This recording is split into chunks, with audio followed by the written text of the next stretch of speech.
Welcome to the Stepmom Side with Alicia Crasco, the podcast for stepmoms ready to create the life they want and one they actually have a say in. Here we talk all things stepmom life and just a little bit more.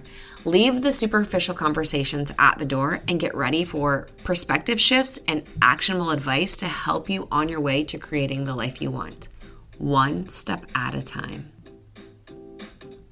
Hi, Georgie. Welcome to the podcast. I'm super excited to have you. Thank you. I'm super excited to be here.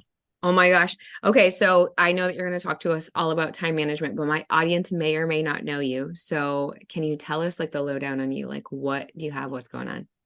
Yes, for sure. So my name is Georgie Bryant, and judging by my accent, you may or may not realize I'm from Melbourne, Australia.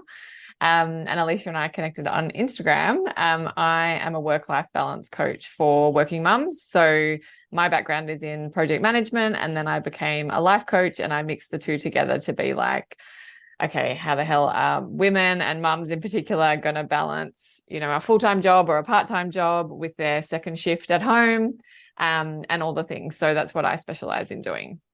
Okay, so how did you get to there? Because you just like glossed it over really nicely. Like, and I know that there's more to your story. So like, how did you get from that to where you are now?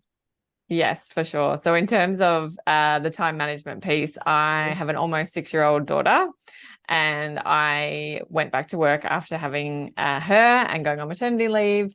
And my very beautifully curated schedule of like work and the gym and cooking dinner was just thrown into disarray.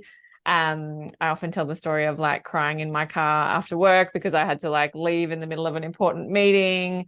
And I was like, I've got to race to, childcare to pick up my daughter, but I also want to be at the meeting, and just feeling really torn in that sense. And that's when I was like, look, I've got 10 years project management experience. If I can manage $1 million project, then I have to be able to manage my own life. And that's when I started kind of doing the work that I do with my clients on myself. So I looked across so many different time management strategies. I tried them out on myself. And then I came up with what I did at the time, which is the balanced mum method, basically how to manage it all, how to have a good relationship, how to stop yelling at your kids, all of the things that we don't really talk about but are bubbling under the surface. Right. And yeah, I was my first own best subject, and then I started working with clients from there. I think that's so relatable though, like crying in your car. I think that's like the go-to for a lot of people. Like I've definitely done that where I'm just like, Yes. what the hell is going on? Like which way is up and how do I get out of here? Because I have no idea what's happening. But then I think you're right. Like there's so much like pride and there's so much like tied to your identity of being an employee that you're like, I don't understand like how I can manage like a multi-million-dollar project and then I'm failing at home because of all of these things. So can you talk about the disconnect between working, like being in a job outside of the house and like, or even if you like, because I know now you work from home, like just running your work life and then running your home life. Can you talk about the disconnect there? Because I think that's, I see a lot of the stepmoms that I coach are typically that like super strong, ambitious women, like very independent, very career driven. And then when you come into like being a parent, like all of that goes to the wayside and you're just like, what is happening? Like, I don't understand. Yes. Like, I thought that this was going to work and it's not. And I'm really struggling. Yes, for sure. So a couple of things there. There's definitely a disconnect and there's a lack of support, right? It's Right. like, some workplaces I think now have a bit of a return to work policy where they're helping integrate people back in. But we would all know there's no training manual for having a newborn, let alone then going back to work and trying to do that as well. So in terms of how I see it is, I can give you all the external tools and I can give you all the time management strategies. And I love talking about that sort of stuff. But really, managing work and life and kids is an inside job, right? So if you're turning up to work and you're thinking, I'm so overwhelmed, or I'm never going to get through everything, or people are judging me because I'm not here long hours because I have a family, then you're going to feel pretty rubbish all day. And you're probably going to have output that is rubbish as well. And then if you go home and you're with your kids and you're like, I'm thinking about the work thing, or I'm, not doing a good job at giving my kid enough veggies, then again, you're not going to feel great. You're going to have this really bad internal self-talk, and then you're going to have a crappy night, and you're going to probably yell or, be on your phone and be disconnected. So I think a lot of it has to be like that internal self-talk as well. Yeah. That's interesting that you say that, because as you're talking, I'm like, you know what? I remember when my husband and I got together, because I didn't bring kids to my relationship. Mm-hmm. He has his job, but then he was also like in the military still. And so he was like, if I'm not at work, I'm at the military. If I'm not at the military, I'm with the kids. If I'm not with the kids, I'm at work. So like all of these things. And I was like, well, where do I slot into that? Right. So it felt like I was like another job that he had to do. But then when you were talking about like being at work, well, like I would rather be at work, if you're with your kids, like I'm thinking about being at work. And for me, like as a stepmom, like if I was like, oh, you know what, I can't be here because I have this obligation for my stepkids, they'd be like, we're not really their mom. So like, you don't like, it doesn't really count. So like, there's that weird dynamic. But when it comes to time management, what typically do you see people struggle with? Is it like is it getting lost in the scroll because they want to disassociate with like all of the chaos that's going around? Because I can definitely relate to that. You're just like, Yeah. I want to just check out. But obviously that's not helpful, right? Like you have to set a time limit for that.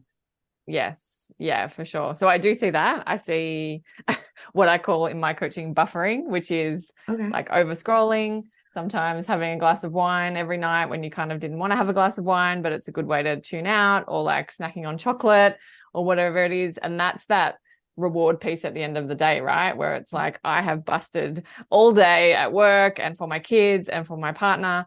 And at the end of the day, I just want to, disassociate and switch off. And this is how I'm going to do it, with maybe not the greatest behavior, and the behavior that's in line, because we don't check in with ourselves during the day and say like, how are you feeling? And like, what do you need now? And have you had any water? And have you been for a walk? And have you been outside? And Right. all Because you're those like taking care of very everyone basic. else. Like who's taking care Yeah, of you? exactly. Exactly. And it makes it sound like you're a plant, right? Like I just need some water and some light. And, and we do. We Right. really Feed do. me and talk to nicely to Yeah. me, please. Yeah, exactly. Okay. So totally like random question. But so what's your advice? I know that you talk What's about my like, advice? yeah. I always say it like in passing, definitely a glass of red wine is my Okay. advice. Okay. Very nice. Okay. Probably scrolling as well.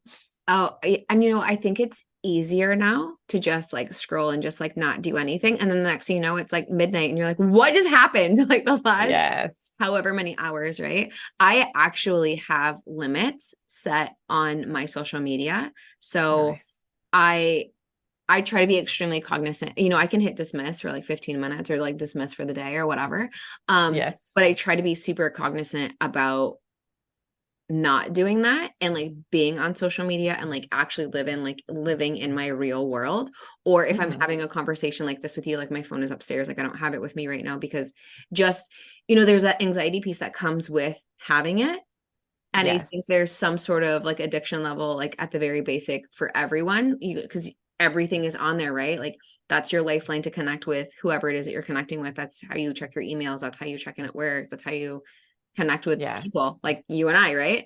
And so I think there's something about not having it in the room with you, and it's Mm. hard to get to. So if I have things that I need to do, like I leave it in another room. Like this morning I had a podcast that I was recording with somebody else, and then like I had a like solo podcast that I did.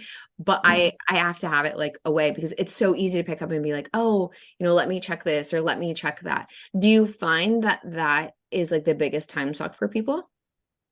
I think it is a huge time suck, and I think it Okay. is something we're not really fronting up to. Okay. And this is not saying this in like a shaming way at all, No, but even I will be the first one to I be like, have, hey, I do it too. yeah, Like, totally, and I do it too. yeah. But even like clients, right, who are like working 60, 70-hour weeks in super high pressure jobs, like I'll pick up and look at Instagram at 11 a.m. when I'm working, and I'll see like they were active like 2 minutes ago, and I'm like, oh, just curiously, I'm like, oh, how interesting that they're on. Like, I didn't think they would be on Instagram because they tell me how busy they are and that they're doing 70 hours a week and all of this sort of stuff. And it's like, no, they're human too. Right. And that is absolutely a time suck. And I mean, even within the workplace, right? Like emails, Slack, Teams, whatever chat you're getting.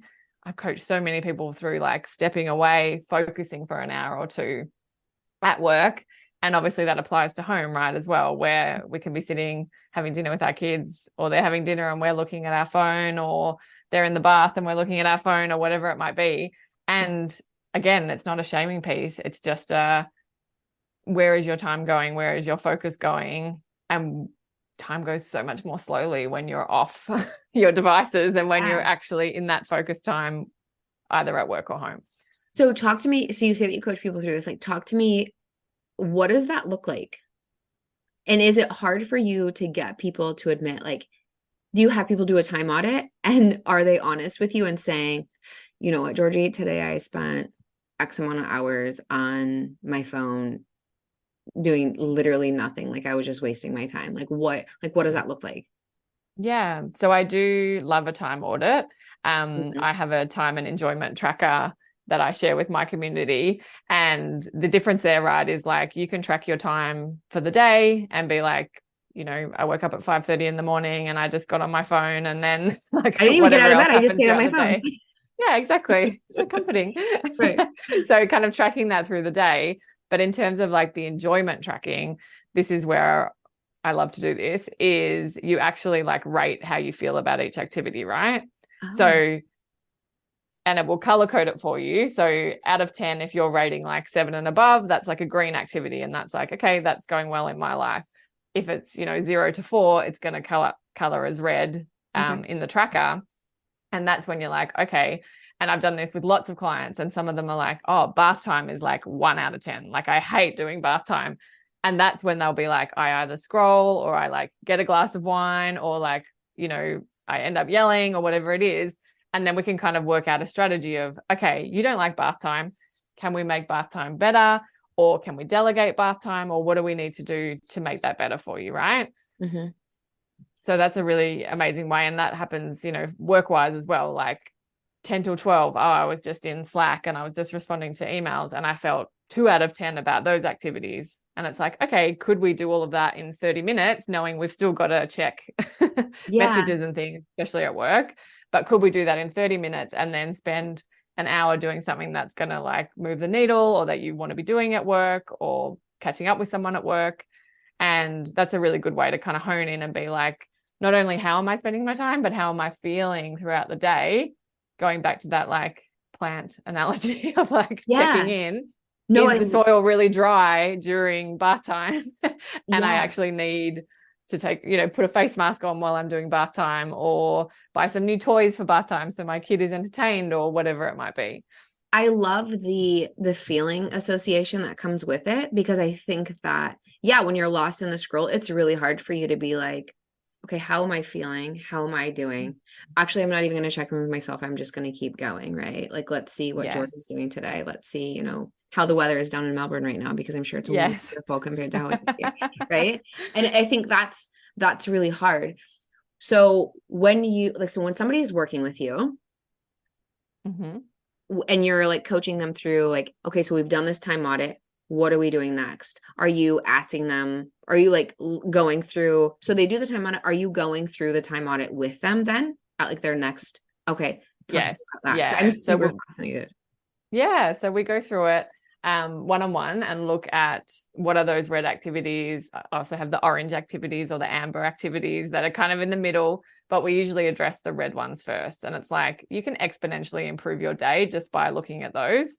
But being a coach, you'd understand there's always resistance, right? So not with every activity, but often, women will say to me like, well, who's going to do bath time if I don't do it? Or like, I can't help it if my kid is like splashing everywhere and it's annoying me. And, I can't help that.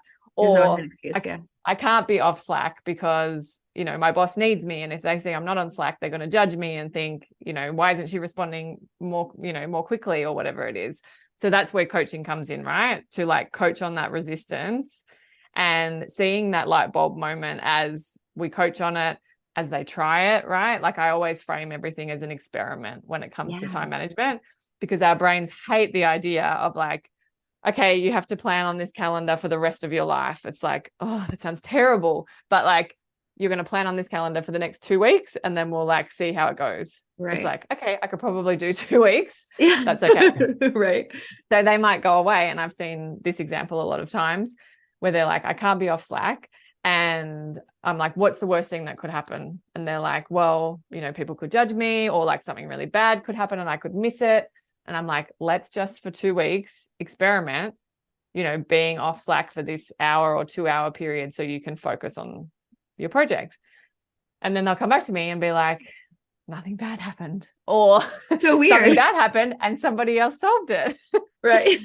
Yeah. Or it wasn't urgent that I needed to do it in that 2 hour window.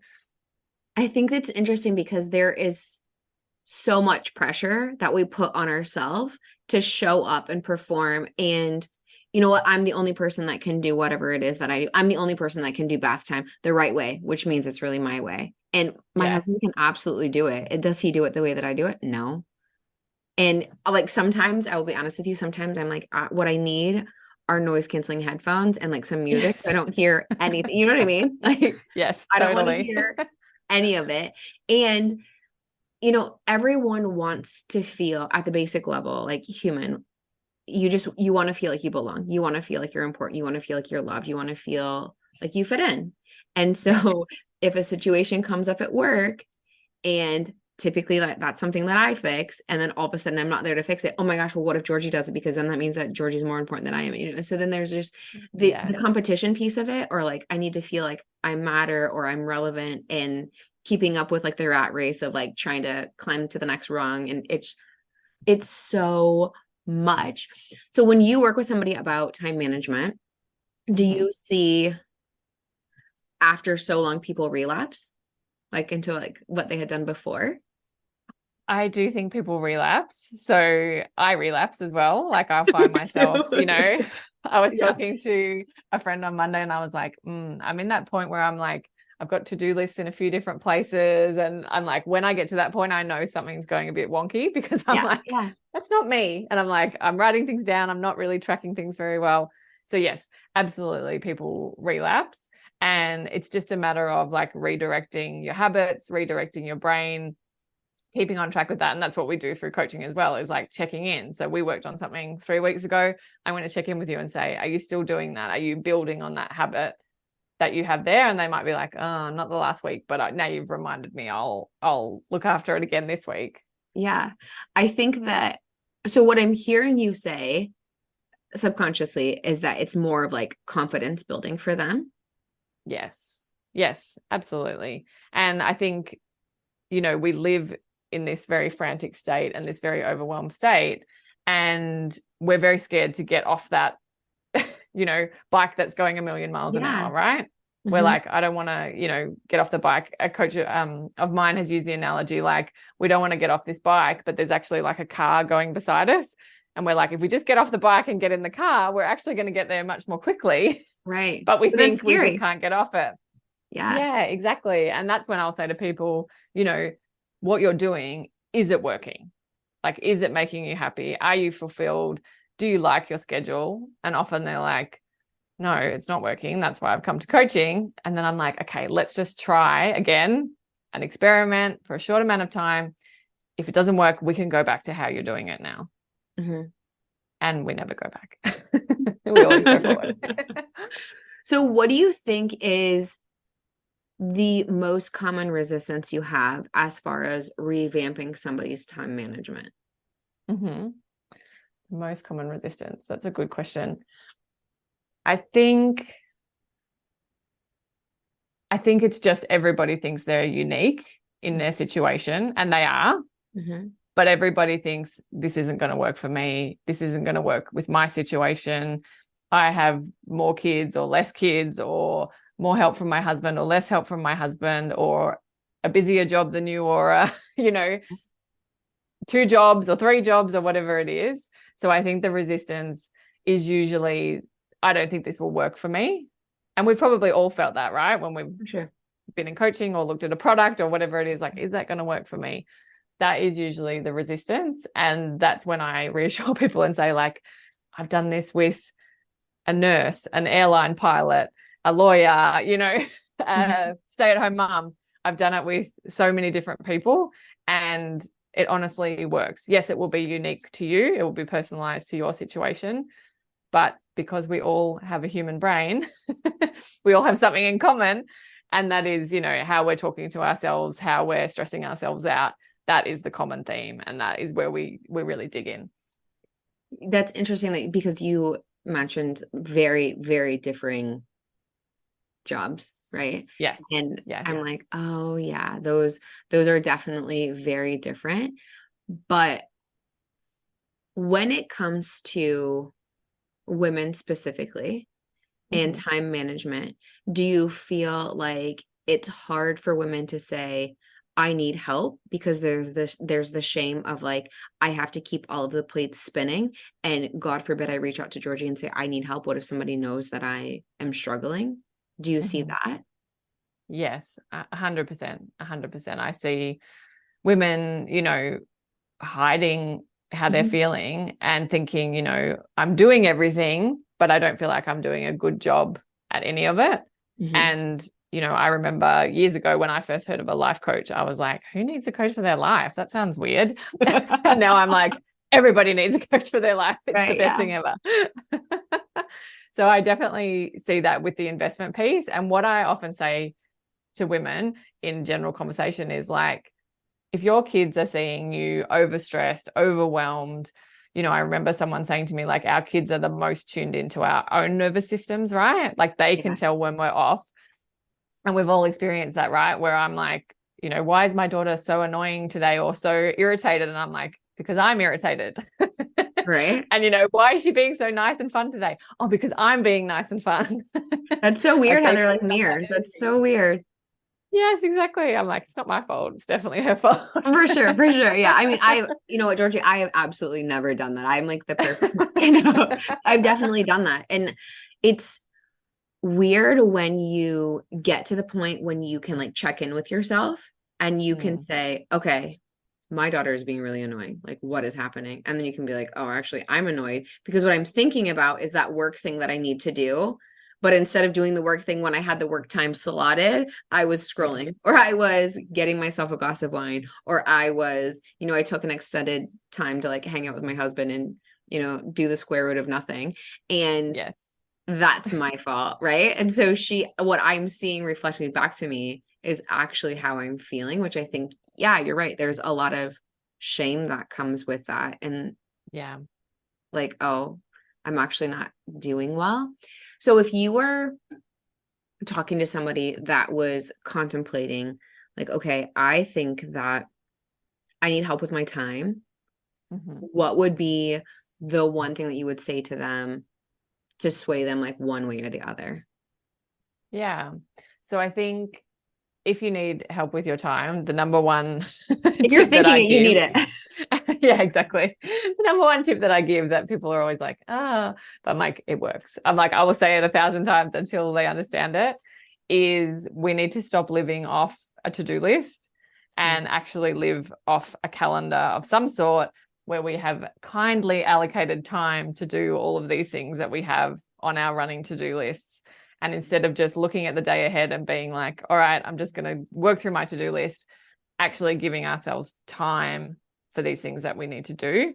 And that's the method that I use with my clients. And I've got a Plan Your Week workshop as well, where I teach that. And the great thing about that is, A, you're being kind to yourself and actually giving yourself the time to do things instead of just thinking somehow I'll get it all done. And B, the other thing I encourage women and mums not to do is just keep piling stuff on ourselves all week, right? So in the workshop, I give the example of, I'll be putting my daughter's clothes away and then I'll be like, oh, she's growing out of these t-shirts. I need to buy t-shirts. And old Georgie would have been like, okay, let's get online and start buying t-shirts. Or let's get in the car and like go to the shopping center and buy t-shirts. And then I'd be like, why am I so stressed? Like, why am I running out of time?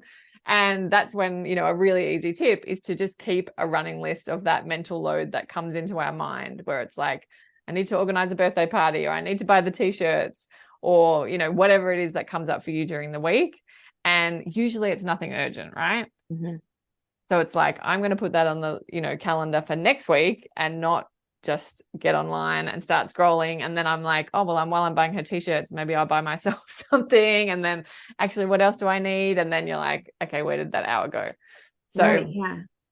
I think using the calendar, not piling more things on yourself, and obviously like working with someone one-on-one. The good thing is like I'm an outsider looking in on your calendar, and I don't have that emotional investment that we all have in our own lives and our own schedules and the drama that we have about our schedules. And, you know, even when we go to our partners or our husbands and we'll be like, I'm feeling stressed, you know, so many of my clients say their husband's always like, it'll all get done, like just relax, you know, have a glass of wine, it'll be Oh yeah, fine. for sure. Absolutely. It'll totally get done.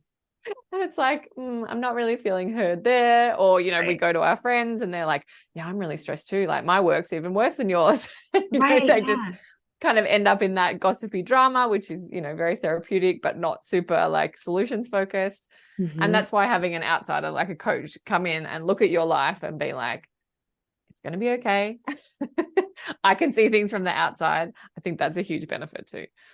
Yeah. And I love how you talk about allocating time on your calendar for that because, and if you're listening to this and you're like, oh yeah, I've got a to-do list that's like 8 miles long. That's awesome. How does that 8 mile long to-do list make you feel in the morning when you wake up and you see it? Not good, right? Overwhelmed, maybe a little anxious about like, what the hell am I going to do? And I noticed a difference when I mean, because I can make a to-do list with the best of them, and then my to-do list Oh, can yeah. have a to-do list, and they can have a to-do list too, right? Like let's do lists. But what I noticed was making a huge difference was I got a big planner and broke it down literally hour by hour. And so then it also helped with not having like the endless scroll because even though it's arbitrary, right? Like I made this up. Like I made up from 8 to 8:30 I'm doing emails, and then from 8:30 to 9:30 I'm going to content plan, and then 9:30 to 10:30 I'm going to do a podcast or whatever the case may be.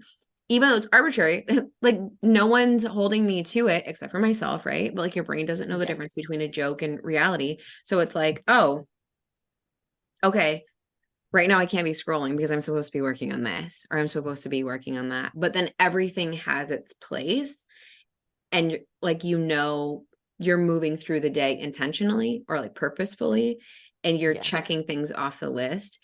And man, there is nothing like check, check, check, check, check, and like getting things done, right? Yes, exactly. And that feeling of getting to the end of the day and being like, it was a productive one. Yeah. Like that is a good feeling. And even as you say, like being intentional just feels so much better. It feels less, you know, we feel anchored, we feel grounded when we're intentional. And even as we're talking about the scrolling, right? Like I had a client who she was like, at the end of the workday, after my kids get home, I just love to sit on the couch and scroll. And I was like, perfect. Let's put it on the calendar.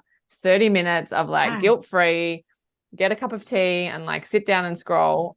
And she loved it, right? It was like, we don't have to like eliminate that, but it's Yeah. like even make space for those things. That's fine. Yeah.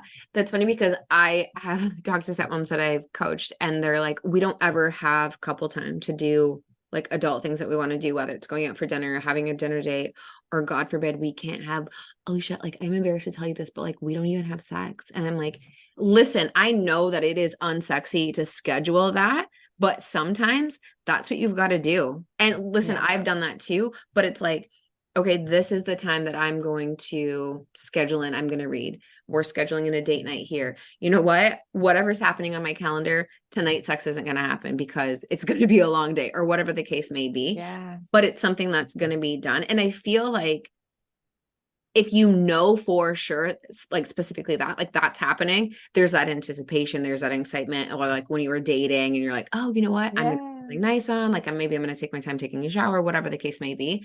But Yes. when you can schedule out your day, again, it goes, and I'm one of those people like everything has its place and everything in its place kind of people. Yes. Everything just feels like it's tied up like a little bit more in a bow. So you mentioned earlier you've got the balance mom or yeah, balanced mom method. Is that right? Did I say it Yes. right? Tell me a Yes. little bit about that. Yeah, for sure. So that is a course that you're able to purchase through me, self-study course. And basically, when I was coaching mums, especially through 2020, when we were all at home, Mm-hmm. they just kept coming to me with the same 6 issues all the time, right? Okay, what are And they? I was, okay, let's go through them. So the first one is overwhelm, right? Oh my gosh. Overwhelm. Mm-hmm. And I'm telling you, every mum has brought these issues to me. And even when I coach one-on-one, I'll always say, like, do any of these issues not apply to you? And they're always like, no, they all apply. I'm happy to listen to all of them. I'm like, okay. So we have feeling overwhelmed. We have resenting our partner. Mm-hmm. Very common and something people don't talk about. Mum guilt, yelling at our kids. Again, I'm like putting this all out in the open because everybody has said that as well. Finding more time to yourself. Mm-hmm. And then actually creating a balanced schedule. How do I create a balanced schedule that feels balanced to me? So they were the 6 things that mums just kept coming to me with again and again and again. And I was like, something needs to be out in the world that is especially airing some of those more taboo issues. Yeah. Mm-hmm. And yeah, that's a course that I offer. So it's got, the audios and the worksheets and all of the things for you to work through and understand each of those topics and how to solve that so that you can actually finish the course and be like, oh my gosh, I feel balanced. I understand why I'm yelling. I understand why I resent my partner, and just actually making that home and also work life much better. Yeah, I relate to all of those things. Yeah, definitely. Yeah, absolutely. Yeah, me and too. Yeah, right. Yeah, I think that you're right. There's a lot of resentment for partners that like have it so easy, so to speak, because and I think that the pressure that they feel is different. I wouldn't say they don't feel any pressure. I think it's just different. And then, if you're a working mom or if you're a stay-at-home mom or if you're trying to do both or whatever the case may be, there's so much pressure to make it look like you have it all and like you're not struggling at all. And yeah, there's so much. And then, yeah, like we had talked earlier, like if you're stressed out and you're overwhelmed and you are yelling, like, why is my kid being annoying? And you're like, oh, it's because it's being reflected back at me. And then definitely like the time for yourself, right? Because I think it's easy for all of us to say, I don't have time for myself everywhere. And you know what, Georgie, I can't even fit it in for myself. And it's like, you can. Yeah. Everything's got its place and everything needs to go in its place, right? Yeah. So where can people find you online? Yeah, so I'm on Instagram, which is where we found each other, at Georgie Bryant Coaching. And my website is wherethelightplays.com, which I can share the link to as well. So you can find the Balanced Mum method through there. I also do one-on-one coaching. And as I mentioned, that Plan Your Week workshop, which is really my end-to-end how to plan each week, how to get everything on the calendar if you need to be stepped through that as well. Oh my gosh. I'm actually going to ask you for that link because I think that would be super beneficial. Like so many people, just like a super easy, like a quick win. Like this is something that I can do like now, especially before the holidays, because I feel like the overwhelm and the resentment and like the frustration is that much higher when it comes to holidays because so much of it, for whatever reason, seems to fall on the women in relationships. But thank you so much. I appreciate your time. This is great. I will absolutely link everything in the show notes. But thank you so much for being here. It's been my pleasure. It's been great. Thanks for taking time to listen to this week's episode. If anything was helpful or resonated with you, please share it on social media and tag me. I'm just at Alicia Crosco. And if you could leave a 5-star rating and a review while you're at it, that would also be really helpful. And if you find yourself struggling with your stepmom journey and you want a little bit more support without the hefty price tag of coaching, you might want to check out the Stepmom Side community, which is my own private community for stepmoms, where you get to connect with other stepmoms around the world and myself, where I hold weekly office hours and monthly group coaching. It's kind of like you have your own personal coach in your own back pocket. Again, without that hefty price tag. See you next week.